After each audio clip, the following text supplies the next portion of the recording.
hari ini menjelang siang kita bisa dipertemukan oleh Allah Subhanahu wa taala dalam agenda reses Ustadz Amang Safruddin, anggota DPD RI kita. Mudah-mudahan pertemuan kita senantiasa mendapatkan keberkahan, pertolongan dari Allah Subhanahu wa taala, dan kita bisa memberi makna dari pertemuan meskipun mungkin tidak terlalu formal gitu ya, dan singkat ya. Pada pagi hari ini nanti kita akan mendengarkan secara singkat maksud dan tujuan reses dari Ustadz Amang. Berikutnya kami menyampaikan ucapan terima kasih jazakumullah khairan katsiran atas kesediaannya untuk menerima kedatangan Ustadz Amang Safruddin serta dengan staf dan rombongan. Untuk mengawali acara pada pagi hari ini, kami meminta kepada Ustadz Syahrizal untuk mungkin memberikan sambutan secara singkat. Mangga pada beliau dipersilakan. Hadirin sekalian yang dimuliakan Allah Subhanahu wa taala, kita berharap mudah-mudahan dengan kehadiran Ustadz Amang pada pagi hari ini setidaknya mungkin banyak hal yang bisa kita sampaikan kepada beliau ya, karena memang beliau juga kehadiran beliau di sini untuk menyerap berbagai aspirasi ya, mungkin ada di antara kita yang ingin menyampaikan kepada beliau, dan mudah-mudahan juga nanti insya Allah beliau akan memberikan solusinya kepada kita gitu ya, atau arahan-arahan yang tentu saja sangat bermanfaat bagi kita semua. Saya kira itu mungkin singkat saja sambutannya. Jadi ala kulli hal ya, kita sangat berbahagia bisa bertemu dengan Ustadz Amang Safruddin pada pagi hari ini, karena memang selama pandemi ini Ustadz kita memang relatif nggak kemana-mana kan gitu ya, bahkan bertemu dengan qiyadah pun, dengan pimpinan pun juga hampir ya tidak ya, kalaupun ada menyapanya via online begitu ya. Tapi alhamdulillah Ustadz Amang hari ini bisa bersama kita. Jadi saya kira ini mungkin salah satu offline yang mungkin di awal-awal ya. Jadi kita sudah lama nggak offline ya, mungkin ini termasuk yang offline. Dan mudah-mudahan pertemuan offline ini menjadi bidayatul khair ya, permulaan yang baik insyaallah. Mudah-mudahan setelah ini mudah-mudahan pandemi Covid-nya segera selesai insyaallah, mudah-mudahan gitu ya. Saya kira itu, mohon maaf atas segala hal yang kurang berkenan. Aku qouli hadza wa astaghfirullahalazim li wa lakum. Assalamualaikum warahmatullahi wabarakatuh. Reses ya, kegiatan reses menyerap aspirasi masyarakat dan daerah Kabupaten Bekasi. Untuk DPRD Kabupaten Bekasi tidak ada reses, Ustaz. Anggarannya dipakai semua buat Covid. Jadi untuk tahun anggaran 2020 ini dari total 240 miliar yang disetujui untuk anggaran Covid, 10 miliar diantaranya diambil dari dana kegiatan DPRD. Tapi untuk kepentingan rakyat apa sih yang tidak kita lakukan? Iya.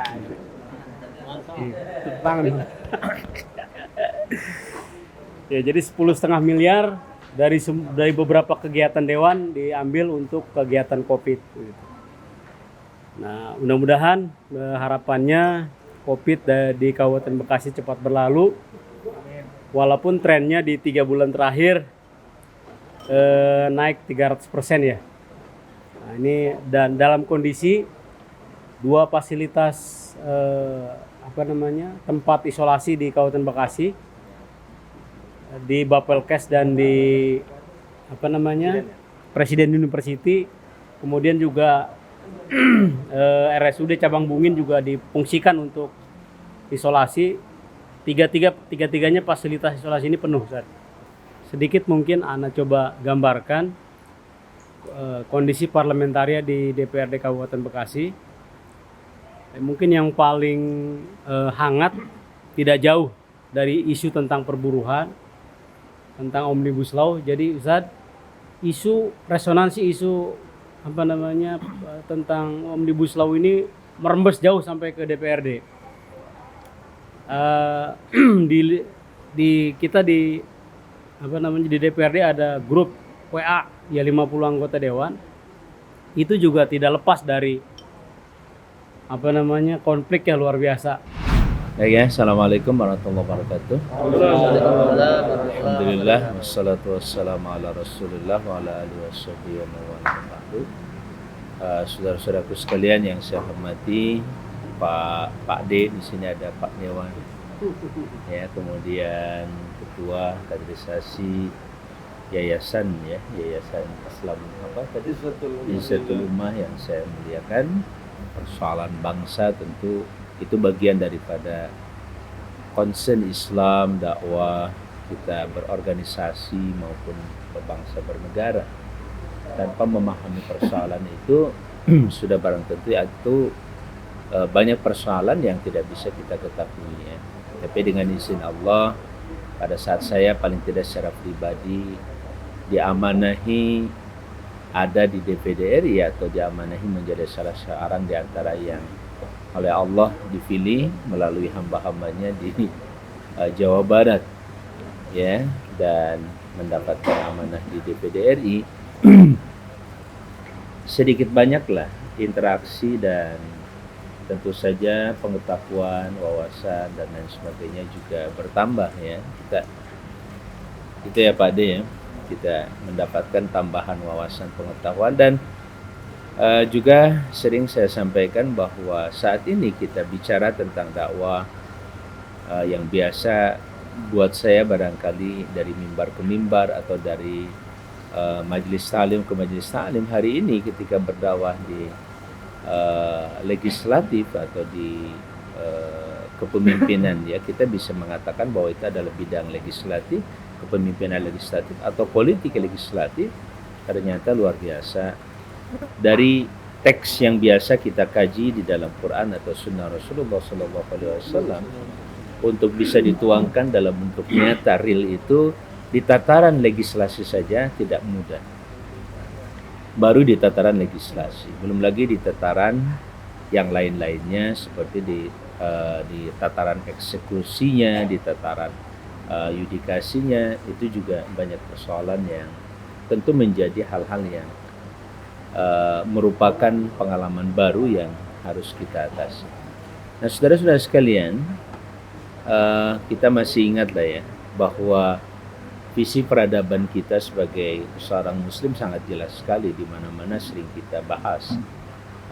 Para guru kita, Ustaz Abu Somad, Ustaz Adi Hidayat dan lain-lain, banyak sekali kalangan AAGI, kemudian tokoh-tokoh yang lainnya, Pak Din Samsudin, ulama-ulama PBNU seperti Said Akil Siraj, itu juga bagian daripada peta peradaban Islam yang disajikan, ya. Dan kita tentu saja harus bisa memahami dinamika ini, perkembangan ini, karena tanpa memahami ini jangan sampai kita juga ada perasaan merasa hebat sendiri, merasa mampu sendiri, yang ternyata setelah kita konfirmasi dengan fakta dan kenyataan di lapangan, banyak yang harus kita sinergikan bahwa kita memang tidak punya kemampuan untuk bisa mewujudkan cita-cita Islam dan juga cita-cita masyarakat muslim, khususnya umat Islam, dan cita-cita dakwah juga dengan kemampuan kita sendiri. Apalagi pada saat jumlah umat atau katakanlah kader sebuah yayasan, sebuah ormas, lembaga apapun bentuknya yang di-create atau dibangun oleh masyarakat muslim, terutama para tokohnya dan para ulamanya, juga boleh dikatakan belum cukup memadai untuk bisa katakanlah memperkuat kepemimpinan umat di dalam negara yang kita cintai atau di level internasional. Faktanya atau buktinya, kita semuanya sudah dan sedang menyaksikan sekarang bagaimana kepemimpinan di negara kita juga tidak terlalu didominasi oleh mereka yang punya visi, baik itu keislaman, apakah itu dakwah atau visi-visi yang lain. Kita masih tentu saja didominasi oleh kelompok masyarakat yang secara demokratis kita juga mengakui bahwa mereka punya strategi, kemudian punya kader, bahkan penguasaan terhadap Indonesia di berbagai lini dan berbagai level. Apa yang disampaikan oleh Pak D itu satu fakta bahwa betapa kuatnya dominasi visi kebangsaan yang kita juga memiliki visi kebangsaan yang insya Allah tidak akan keluar dari apa yang sebenarnya dicita-citakan oleh masyarakat dan bangsa yang kita cintai ini. Apalagi para perintis atau para yang kita kenal dengan father kita ya founding father kita ini juga sudah meretas dan merintis jalan yang sangat baik buat eksistensi kehidupan beragama, apalagi dengan kalau kita lihat kehidupan beragama dalam Pancasila itu sudah terakomodir seluruhnya tentang ketuhanan yang mungkin oleh sebagian orang masih bisa ditolak, tapi kita sudah mengakomodirnya sebagai salah satu sila, bahkan itu merupakan sila pertama dan paling utama menjadi perhatian bangsa dan negara yang kita cintai. Sila tentang kemanusiaan mungkin seluruh bangsa juga pasti akan mengakomodir sisi kemanusiaan itu sebagai landasan membangun bangsa dan negara mereka. Persatuan juga, negara mana yang menginginkan negaranya membiarkan tercabik, terpecah oleh kepentingan apapun. Kemudian sila musyawarah yang oleh masyarakat secara umum disebut dengan demokrasi, dan kita mengatakannya sebagai kerakyatan yang dipimpin oleh hikmah kebijaksanaan dalam permusyawaratan. Di situ ada sisi kerakyatan yang sangat dihargai, diapresiasi, dan disebut secara tekstual di situ menunjukkan bahwa kita ini sebagai bangsa membangun bersama dengan rakyat atau seluruhnya berasal dari rakyat. Ya, seluruhnya berasal dari rakyat, dan ini juga salah satu perdebatan terakhir tentang Omnibus Law. Ya, ketika kemarin saya menonton beberapa video, salah satu perdebatannya kan di situ bahwa cita-cita kita dari rakyat, untuk rakyat dan oleh rakyat, ya itu kan perdebatan. Loh, kami juga Omnibus Law sama, dari rakyat untuk rakyat dan oleh rakyat, kira-kira kan seperti itu. Saya kira perdebatan ini sebuah perdebatan yang buat kita harus lebih tajam lagi, tidak hanya di tingkat retorika, tapi kita ingin mencoba melihat di tataran faktual, empirik, di mana tadi saya bertanya kepada siapa, Pak Taufik ya. Pak Taufik, seberapa jauh respon masyarakat terhadap persoalan-persoalan yang ada? Saya tadi mengantarkan sedikit bahwa kita akan bersama siapapun partainya, kelompoknya, ormasnya, belajar selalu dalam konteks yang objektif ya, karena kita sudah dinobatkan oleh Allah itu sebagai ummatan wasata bahasanya. Wa kadzalika ja'alnakum ummatan wasata, untuk menuju khairu ummatin ukhrijat linnas itu harus membentuk dulu sebuah sifat dan karakter yang disebut dengan umat yang wasata itu, yang kemudian konsep wasatiyah itu dikembangkan oleh para ulama dengan berbagai macam pendekatan, tetapi intinya adalah menempatkan umat ini sebagai umat yang berada di tengah-tengah, sangat-sangat layak untuk menjadi hakim, karena dia memiliki konsep keadilan yang sangat siap, sangat kuat, dan sangat-sangat bisa diuji, dan sudah teruji oleh sejarah, ya, kemampuan dia menjadi umat yang tengah-tengah ini. Walaupun tentu saja dengan pendekatan Islamofobia selalu saja dipersepsikan, apalagi belakangan ada yang ketakutan dengan konsep khilafah, dengan konsep jihad, sehingga harus ditiadakan karena itu adalah akar radikalisme. Saya kira itu hanya sebuah halusinasi saja kalau saya boleh sampaikan sebagai salah seorang muslim gitu ya. Karena selama kita menjadi muslim juga apa ya yang dikhawatirkan oleh orang gitu. Karena kita punya pengalaman, bahkan punya konsep, punya ajaran, ya jangankan hasud terhadap orang lain gitu, benci dengki terhadap orang lain gitu ya. Orang membenci kepada kita aja, yang terbaik oleh Rasulullah SAW dinyatakan, ahsin ila man asa ilaika, silman qata'aka, sambungkan orang yang memutuskan hubungan pada kamu. Ya, kalau kita dianggap di luar, misalkan dalam konteks perpolitikan, tetap silaturahim kita tidak boleh putus kan begitu. Kemudian wa ahsin ila man asa ilaika, tadi misalkan sedahsyat apapun mereka memfitnah kita, kita tetap ingin berbuat baik. Ya, berbuat baiklah kepada siapapun yang telah berbuat buruk kepada engkau. Kalau berbuat baik pada orang berbuatlah baik lagi, itu biasa. Tapi berbuat baik pada orang yang telah berbuat buruk kepadamu, dokter, itu sangat dahsyat dan luar biasa. Nah, saya kira itu nilai-nilai yang sangat luar biasa dalam membangun kebangsaan yang kita cintai ini, dan bagaimana sekali lagi itu menjadi nilai yang betul-betul bisa dipahami oleh banyak orang, dan disitulah pentingnya kita bernalar. Ya, ketika kita berdebat dengan persoalan-persoalan yang tadi itu, kita tetap objektif, bicara secara objektif. Makanya alat ukur dan standarisasi untuk menempatkan baik buruk kita sudah punya. Kita punya Quran, kita punya Sunnah Rasulullah SAW, kemudian kita juga, dan orang pun boleh membaca itu. Kita tidak akan sembunyi-sembunyi, apalagi menyembunyikan konsep itu, tidak. Silakan baca Qurannya, baca Sunnah Nabinya, sudah dicetak di mana-mana, diterjemahkan ke berbagai bahasa. Silakan gunakan analisis-analisis yang digunakan oleh para ulama dalam menghadapi kehidupan politik, ekonomi, sosial, budaya, semuanya ada. Ya, dengan apa? Dengan fikihnya, dengan perspektif fikihnya, perspektif usul fikihnya. Kita semuanya punya itu. Belum lagi kalau kita bicara perspektif dakwahnya juga seperti apa. Karena pendekatan dakwah dengan pendekatan politik akan sangat berbeda. Dakwah itu selalu menghadirkan kebaikan kapan saja dan di mana saja. Ya, siapapun yang berhasil menghadirkan kebaikan, kita apresiasi. Kalau dengan Omnibus Law itu hadir kebaikan yang melimpah ruah, dahsyat luar biasa, bangkitnya bangsa dan negara, kenapa harus ditolak? Islam mengajarkan kepada kita berpikir, bersikap objektif, kan begitu. Nah, nanti tinggal persoalannya, apa tingkat kerusakannya kalaupun mungkin terjadi di balik Omnibus Law itu. Tingkat maslahat manfaatnya apa? Yuk kita kaji, kita timbang-timbang di situ. Tentu begitu kaya kan, dan begitu luas kalau kita bicara riset dan penelitian itu kan akan sangat luas sekali. Harus ditinjau dari sisi ini manfaatnya pendek atau panjang, lama atau sebentar. Begitupun kerusakan. Kerusakannya sebentar atau lama atau panjang. Skalanya skala kecil atau skala besar, umum dan lain sebagainya.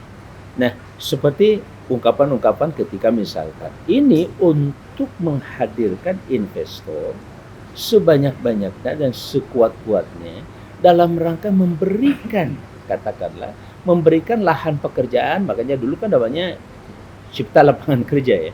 Lapangan suka diplesetkan jadi cilaka gitu. Nah, itu juga saya kira plesetan itu nggak perlulah buat kita sebagai muslim ya. Nah, kemudian ketika ditimbang-timbang misalkan ini untuk siapa? Cipta lapangan kerja. Berapa orang? Sekarang 30 juta bangsa Indonesia yang sedang membutuhkan lapangan kerja. Saya kira keinginannya sangat luar biasa positif dan sangat bagus kan. Pertanyaannya, apakah harus dengan Omnibus Law ini? Ataukah cukup dengan, di sini pentingnya informasi. Saya terus terang saja di DPD RI sudah kita bermitra. DPD RI ini sekelumit ya tentang DPD RI, karena mungkin masih ada yang belum paham. Karena tidak sedikit juga Pemda, kalau kita mau kunjungan, Pemda suka bilang ini DPD Golkar, PKS atau apa. Padahal kita DPD-nya RI, DPD Republik Indonesia, adanya hanya di pusat, tidak ada di daerah, walaupun namanya DPD. Nggak ada DPD tingkat provinsi, nggak ada DPD tingkat kabupaten kota, nggak ada. DPD hanya ada di pusat, yaitu berkantor bersama dengan DPR RI di Senayan, terutama pada saat bergabung bersama dalam MPR. Nah, setiap provinsi hanya diambil 4, mau banyak mau sedikit 4 setiap provinsi. Makanya kalau kursi di Jawa Barat itu mahal sekali, ya harus di atas 1 juta. Ya, kalau di tempat lain, terutama di Gorontalo biasa saya ambil contoh, atau di Sulawesi Barat, mungkin juga di Papua, ya dengan angka 100.000, 50.000 itu sudah bisa. Ya, karena katakanlah masyarakat pemilihnya cuma 1 juta. Nah, itu kan sangat sedikit sekali. Nah, saudara-saudara sekalian yang saya muliakan, jadi dan DPD itu karena 4 orang maka dibagi 4 komite, 1, 2, 3, 4. Komite 1 saya di dalamnya sekarang, bermitranya itu dengan pemerintahan daerah, kemudian Kementerian Desa, Kementerian Agraria dan Tata Ruang tadi, serta BPN, kemudian juga dengan kepolisian, dengan pertahanan ya, TNI, kemudian otonomi daerah, daerah otonomi baru, ya. Ya itu. Jadi kalau di DPD itu satu komite bisa mitranya bisa 7, bisa 8. Cukup banyak ya karena pembaginya kecil. Ya, hanya 4. Kalau di DPRD berapa komisinya? Ada 4 komisi juga. Ya karena memang skalanya di sini. Jadi kemitraannya juga ya seperti itulah. DPD itu mirip-mirip dengan DPRD gitu. Makanya yang cocok mitranya ke DPD. Artinya memang betul itu sangat linear. Kalau dengan DPD itu linear karena kepentingan yang kita bahas. Kalau mungkin Pak D ini pembahasan linear itu kasus-kasusnya adalah antara DPRD tingkat kabupaten dengan provinsi. Kalau sudah ke atas itu melebar, meluas, sehingga mungkin wajar kalau kurang terperhatikan dalam beberapa kasus. Tapi kalau DPD hampir sama kasusnya. Kalau kasusnya di katakanlah di kabupaten atau di kota, terus ke provinsi, itu ke atasnya juga masih kasusnya seperti itu. Contoh tentang desa misalkan. Ya udah, itu bisa persoalan-persoalan spesifik seperti yang biasa ditemukan di daerah, itu biasanya juga menjadi sorotan. Bahkan itu amanat dari Undang-Undang Dasar ya kepada DPD untuk diperhatikan, dikaji, diawasi dan dikembangkan nantinya. Nah, saya kira itu terkait dengan itu, misalkan kami juga bermitra dengan walaupun tidak langsung itu bisa dengan kementerian lain, asal ada klausul atau nomenklatur yang terkait dengan persoalan-persoalan yang ada hubungannya dengan Komite 1. Misalkan tentang kehutanan.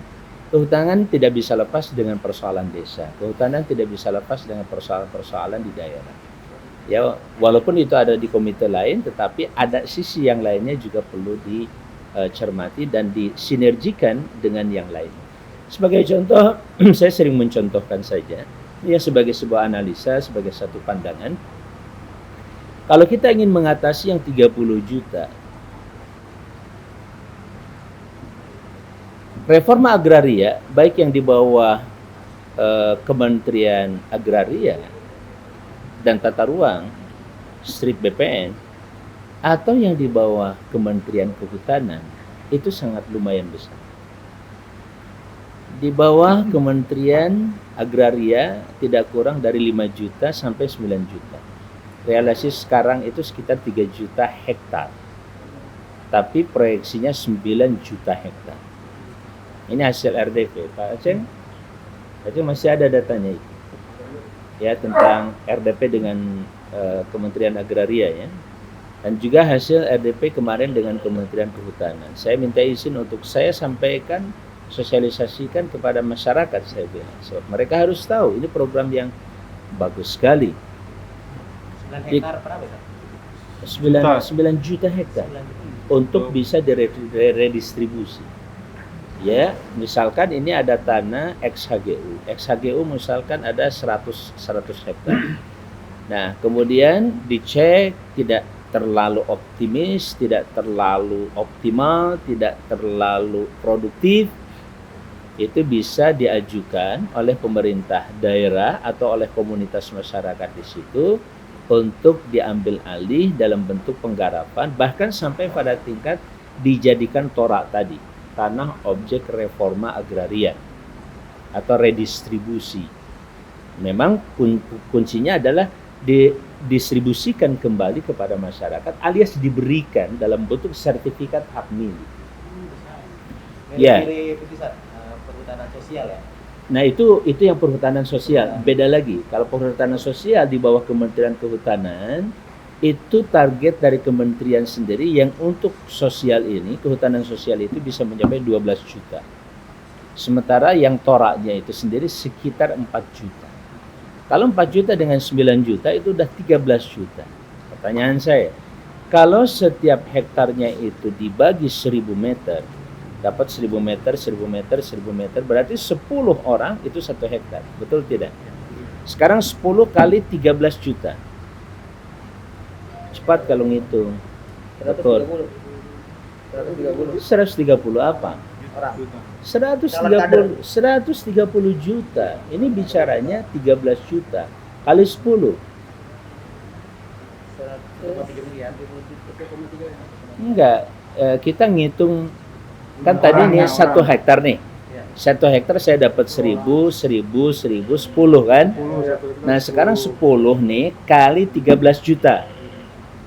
130 juta artinya apa? Dengan reforma agraria yang jumlahnya kurang lebih 13 juta tadi selesai. Bukan lagi selesai, itu bisa menutup yang lain. Bagaimana kalau dengan ditambah dengan tadi? Dengan apa? Dengan hutan sosial 25 juta. Tadi dia 250 juta. Dan 250 juta itu baru menghabiskan sekitar 25 juta. Sementara yang dikuasai oleh pengusaha-pengusaha itu sudah mencapai 30 juta. 30 bahkan mungkin 50 juta yang dikuasai oleh para pengusaha yang diberdayakan dari lahan dan tanah Indonesia ini. Ini data harus coba di cross check nanti, tolong diteliti oleh saudara-saudara sekalian yang saya hormati. Penting sekali kita pahami. Kalau memang urusannya menyelesaikan 30 juta, kalau menjadi buruh dan karyawan sebuah perusahaan bisa dipecat dan bisa ditarik. Kalau bahasanya siapa? Rocky Gerung itu ada hiring sama wiringnya dalam waktu yang sangat cepat bisa saja di-hire, diambil, diangkat atau diputuskan. Tetapi kalau seseorang dikasih tanah 1000 meter, apalagi itu 1000 meter itu jadi hak milik, kira-kira cukup nggak dia buat hidup tuh di situ? Cukup. Lebih dari cukup. Kalau di Jepang, Insya Allah. kalau di Jepang Kan ini kan tentu tanahnya kan bukan tanah yang tebing yang nggak bisa diapa-apain. Ukurnya gimana enggak? Tentang bagaimana mengolah tanah menjadi emas. Paling kan pakai merkuri, paling pakai itu. Tidak ada teknologi. Ketika kelakuan mereka atau perilaku mereka kemudian dilihat dari sisi aturan pemerintahan, wah ini merusak lahan.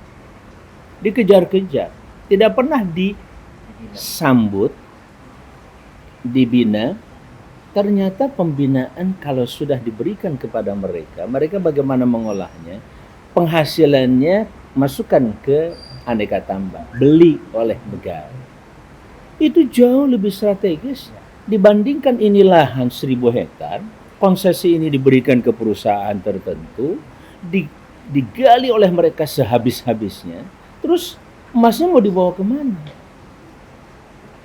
Kembali ke negara enggak?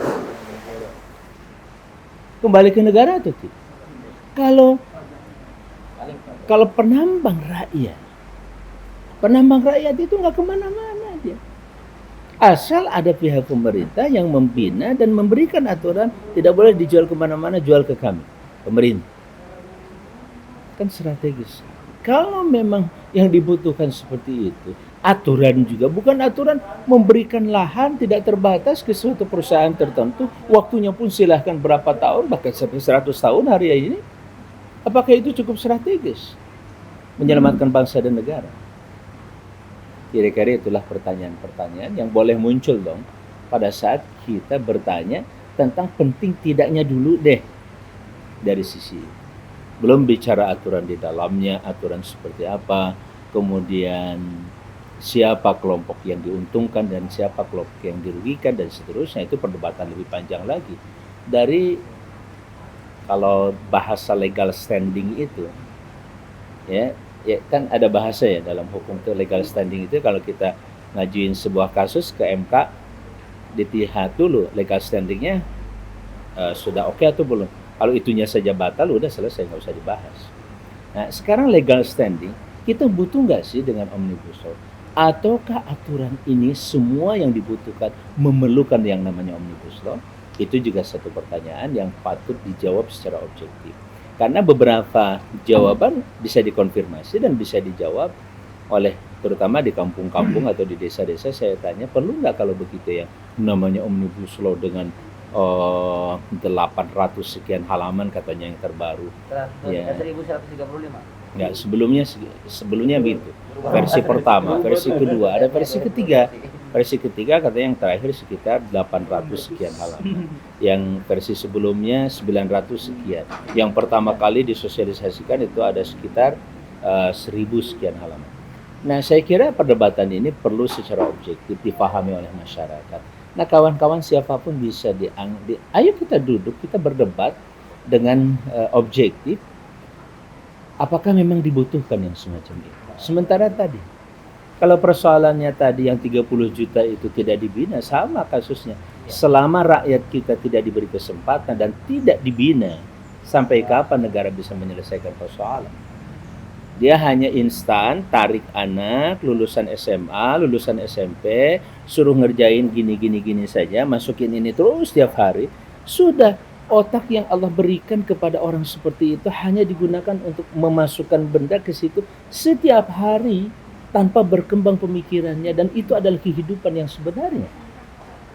Kan sangat sayang. Negara tidak memberikan pendidikan yang cukup dalam konteks keterampilan terhadap masyarakat. Keterampilan bertani, keterampilan mengolah lahan tanah, keterampilan, dan ternyata nggak susah. Maaf, saya kemarin dari desa Dukuh Kidul, Dukuh Lor ya, di Kuningan. Anak-anak itu nggak punya background pertanian, dia cuma baca aja tuh beberapa referensi tentang pertanian, terus dia terapkan sedikit demi sedikit, bagaimana cara menanam markisa, menanam jahe, menanam apa lagi? Daun kelor 3 tuh. Ada lahan-lahan kosong di desanya, tidak terpakai, ada yang 10 meter, 20 meter dia tanami. Sekarang dia sudah bisa panen hasil panennya kemarin saya bawa pulang, dinikmati enak banget. Itu saja bisa menghidupi sekian puluh anak-anak muda di desa. Sekarang satu desa 1 miliar bukan?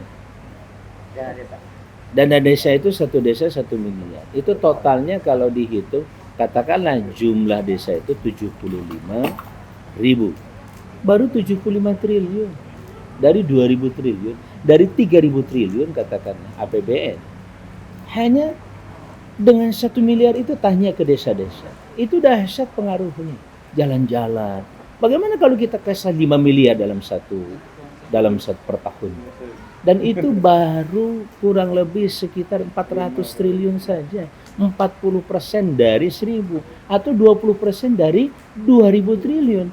Dan efektivitasnya gimana? Menghidupkan masyarakat tadi yang ditanya, ekonomi desa, ekonomi anak-anak muda di desa, bagaimana tidak dahsyat mereka dapatkan itu semua.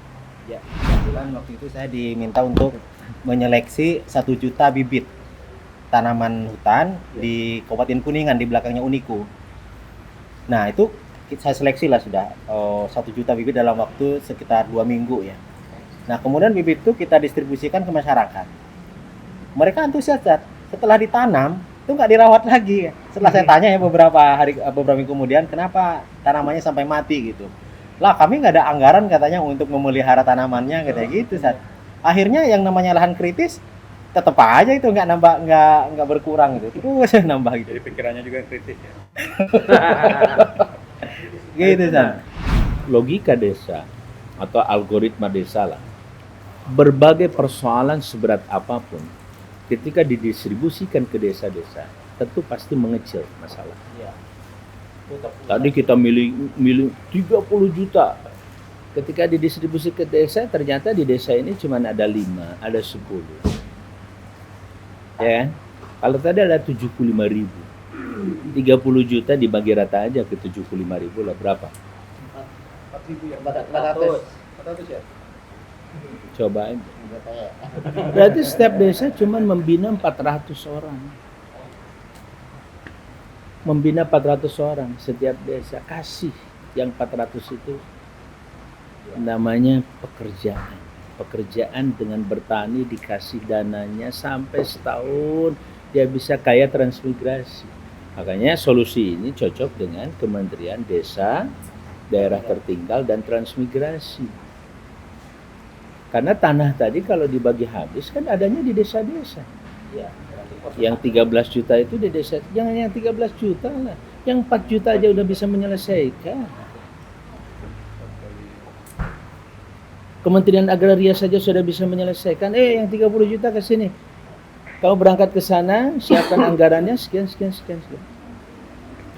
Jadi kan gini, sama dengan urusan BLT hari ini. Kita bagi-bagi BLT buat apa? Jajan habis, selesai. Cuman beberapa jam, beberapa hari. Memang manfaat luar biasa. Tapi sesudah itu apa yang terjadi? Ketergantungan masyarakat. Tidak berkelanjutan. Saya kira kenapa kita ngobrol masalah ini? Jangan menjadi sebuah obrolan di mana kita seakan-akan tidak perlu memikirkan solusinya seperti apa. Termasuk ketika ada misalkan sekelompok orang mengatakan menolak, oke, solusinya apa? Kita berikan solusinya. Menolak apapun kita berikan solusinya. Ketika dulu Islam misalkan mengharamkan zina, dikasih solusinya apa? Nikah. Dikasih solusinya. Karena itu tidak bisa dibuang. Ya, hasrat manusia itu nggak bisa dibuang dan tidak bisa dihilangkan. Seperti di dalam ajaran lain misalkan, ya solusinya nggak boleh kawin. Kalau ingin jadi suci nggak boleh kawin. Misalkan nikah itu sesuatu yang kotor begitu. Aib. Enggak. Islam memberikan solusi yang terbaik. Nah, kita belajar dari paradigma Islam, dari kebiasaan Islam dalam membicarakan satu sisi kehidupan. Tadi itu, ketika kita mengatakan ini masalah, oke, solusinya apa? Apa yang bisa diberikan oleh kita? Itu contoh satu hal tadi. Termasuk saya katakan tadi pertambangan. Belum kalau bicara pertanian.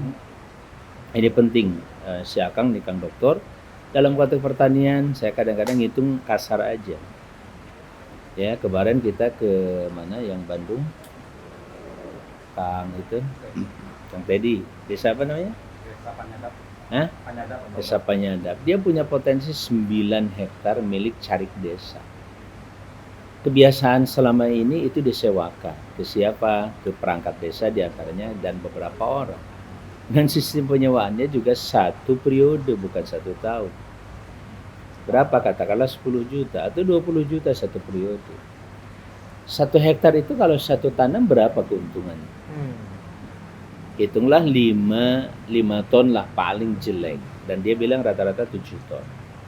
Ambil rata-rata katakanlah 5 ton. Dengan 5 ton itu kalau dijual per kilogram gabah katakanlah 5.000, itu sudah didapatkan 25 juta. 1 kali musim tanam. 2 kali musim tanam 50 juta. Ambillah modalnya masing-masing 10 juta, 20 juta. Bersih 30 juta. Nah kalau 30 juta kali 9 berapa?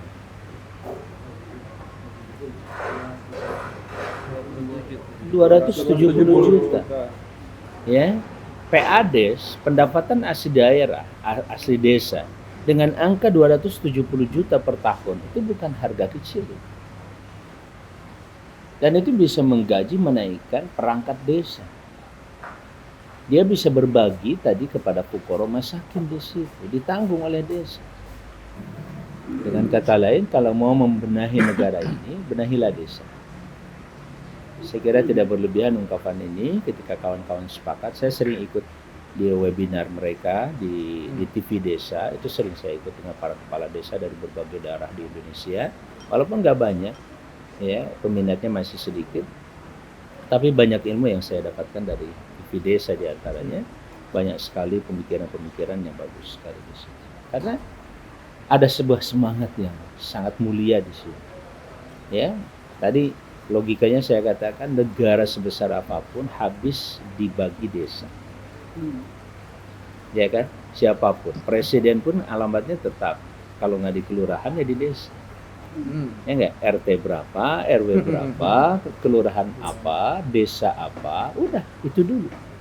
Ke atasnya baru yang namanya kabupaten atau kota, provinsi, dan sampai negara Indonesia. Dibagi habis, manusia dibagi habis ke desa, tanah pun dibagi habis ke desa. Nggak ada cerita tanah negara tidak tercatat di desa itu. Dalam tanda petik ya. Artinya desa paling tidak tahu, wah ini adalah tanah negara. Nomornya nomor sekian. Kalau nggak tahu, ada orang yang tiba-tiba mengaku di desa antah berantah, ya susah komunikasi, dia asik saja menikmati tanah itu, padahal itu tanah negara. Saya kira itu teman-teman sekalian yang saya banggakan, saya muliakan. Hidangan sudah terjadi dan harus diselesaikan. Kalau ini menjadi sebuah masalah ya harus ada solusinya, kira-kira begitu Pak Syarizal ya. Ya, begitulah. Dan termasuk dalam kaderisasi kebangsaan ini juga saya katakan, pertama pendidikan itu adalah salah satu yang sangat-sangat menentukan. Ada bahasa pendidikan bukan segalanya, tapi segalanya tidak mengikat ke pendidikan.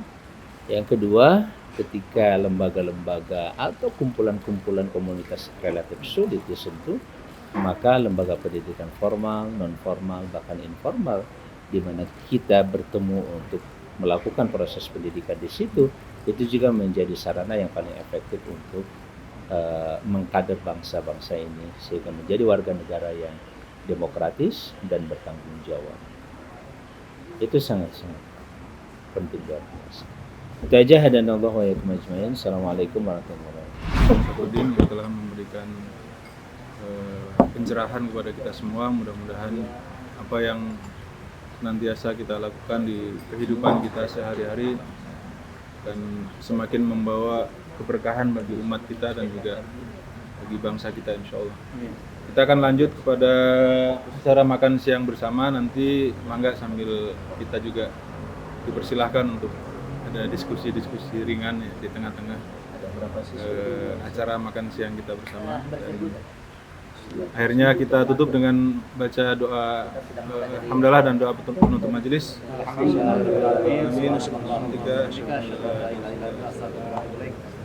Wabillahi taufiq wal hidayah. Assalamualaikum warahmatullahi wabarakatuh. Jangan lupa like, share, subscribe Channel inspirasi dari Kang Haji Amang Syafruddin ya. Jangan lupa subscribe.